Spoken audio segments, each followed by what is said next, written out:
Hello everyone, welcome back to the channel. आज की video में मैं शेयर करूंगी कि आपने सीपी एग्ज़ाम के टास्क बेस्ड सिमुलेशन यानी कि टीबीएस को कैसे अप्रोच करना है, कैसे सॉल्व करना है।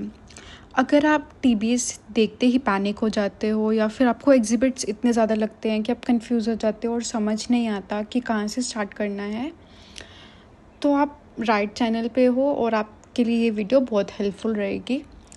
ट्रस्ट मी, मैंने भी इनिशियली सेम फील किया था कि टीपीएस बहुत ही कम्प्लेक्स लगता था। ऐसे लगता था कि मैं इसको सॉल्व ही नहीं कर पाऊँगी। बट जब आप एक बार राइट अप्रोच समझ आते हो तो वो बहुत ही मैनेजेबल हो जाता है और इजी हो जाता है। तो सबसे पहले हमने समझना है कि हमने देखते सार पैनिक नहीं फील करना। टीबीएस का फॉर्मेट देखने में ही कम्प्लेक्स लगता है, बट वो होता है मल्टीपल एमसीक्यूज़ का एक कंबाइंड वर्जन।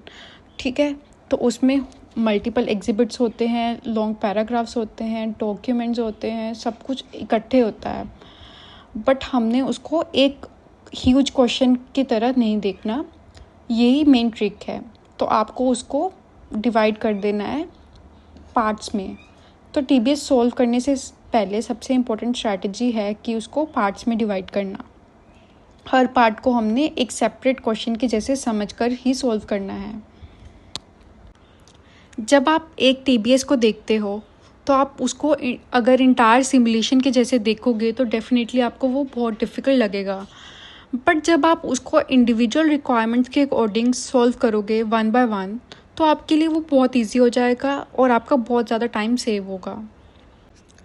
सॉल्व करने से पहले आपको टीबीएस का फॉर्मेट समझना है। आपको पता ही है कि सीपी एग्ज़ाम में टीबीएस डिफरेंट फॉर्म्स में आ सकते हैं। फॉर एग्ज़ाम्पल, हमें शायद कोई वैल्यू टाइप करनी होगी या फिर ड्रॉप डाउन ऑप्शंस में से एक ऑप्शन सेलेक्ट करना होगा या फ्लो चार्ट को फिल करना होगा, येस नो सिलेक्शन करनी होगी, जर्नल एंट्रीज भी फिल करनी हो सकती हैं या डॉक्यूमेंट्स को रिव्यू करना होगा।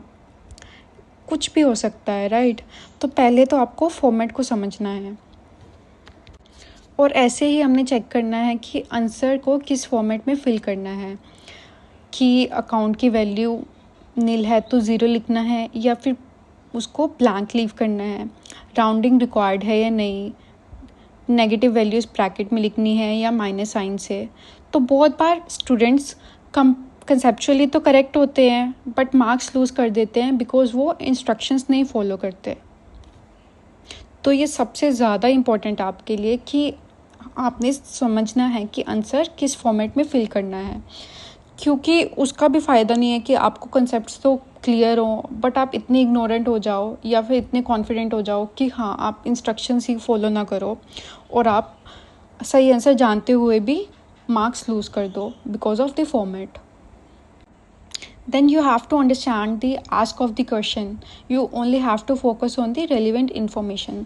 तो हमने समझना है कि एक्चुअल में पूछा क्या गया है, उसको समझो पहले। ठीक है, बहुत सारे स्टूडेंट्स डायरेक्टली एग्जिबिट्स पढ़ना स्टार्ट कर देते हैं और फिर कंफ्यूज हो जाते हैं। पहले हमें देखना है कि हमें कौन सी रेलिवेंट इन्फॉर्मेशन रिक्वायर्ड है। हर एग्जिबिट इक्वली इम्पोर्टेंट नहीं होता। कुछ एग्जिबिट्स तो ऐसे होते हैं कि जिनका हमारे क्वेश्चन एंड आंसर के साथ कोई लेना देना ही नहीं होता। तो सीपी एग्ज़ाम में इंटेंशनली एक्स्ट्रा इन्फॉर्मेशन दी जाती है टू टेस्ट योर अंडरस्टैंडिंग। तो जो रेलिवेंट इन्फॉर्मेशन हमें लगता है हमने उसको मेंटली हाईलाइट करना है और सिर्फ उस पर ही फोकस करना है। ये आपको बहुत सारा टाइम सेविंग में हेल्प करेगा और आपको जो भी कन्फ्यूजन होएगी वो बहुत ज़्यादा कम कन्फ्यूजन होएगी बिकॉज हम सिर्फ रेलिवेंट इन्फॉर्मेशन पे ही फोकस करेंगे। देन हमने वन बाय वन अप्रोच करना है हर रिक्वायरमेंट के लिए, हर क्वेश्चन के लिए। क्वेश्चन को सब पार्ट में डिवाइड कर दो कि फर्स्ट पॉइंट में क्या पूछा गया है तो पहले उसको सॉल्व करो, फिर नेक्स्ट रिक्वायरमेंट को सॉल्व करो। अगर ऑप्शंस अवेलेबल हैं देन आपको डेफिनेटली एलिमिनेशन मेथड ही यूज़ करना है। पहले तो आपको जो भी आपको ऑब्वियस स्ट्रॉन्ग चॉइसेस लग रही हैं उसको एलिमिनेट कर दो। उसके बाद जो भी रिमेनिंग ऑप्शंस हैं उसमें से बेस्ट सुटेबल आंसर को चूज़ करो। जो भी आपको रेलिवेंट इन्फॉर्मेशन लग रही है, जो भी डॉक्यूमेंट्स हैं, एग्जिबिट्स हैं, उसमें से आपको हर लाइन पे फोकस करना है बिकॉज ये डॉक्यूमेंट्स बहुत इंपॉर्टेंट होते हैं जो भी गिवन होते हैं in form of emails, bank statements या इनवॉइसेस। जो भी गिवन है उसको लाइन बाय लाइन देखो, ठीक है, कि क्या रेलिवेंट है क्वेश्चन के अकॉर्डिंग, बिकॉज कभी कभी एक स्मॉल लाइन पूरा का पूरा आंसर चेंज कर देती है। सो डॉक्यूमेंट्स को क्विकली बट केयरफुली रिव्यू करना है। और अगर आप सोचो कि आप 1-2 टीबीएस सॉल्व करके आपको लगता है कि आप उसका फॉर्मेट समझ जाओगे और एमसीक्यूज़ पे ही फोकस करोगे, तो आपकी वो स्ट्रैटेजी बिल्कुल गलत है। बिकॉज टीबीएस सॉल्विंग को इम्प्रूव करना, हमारी टाइम को इम्प्रूव करना, एक्यूरेसी को इम्प्रूव करना सिर्फ बार बार प्रैक्टिस करने से ही पॉसिबल है। क्योंकि इनिशियली आपको सब कुछ डिफ़िकल्ट ही लगेगा, शायद आप कुछ टीबीएस अच्छे से सॉल्व।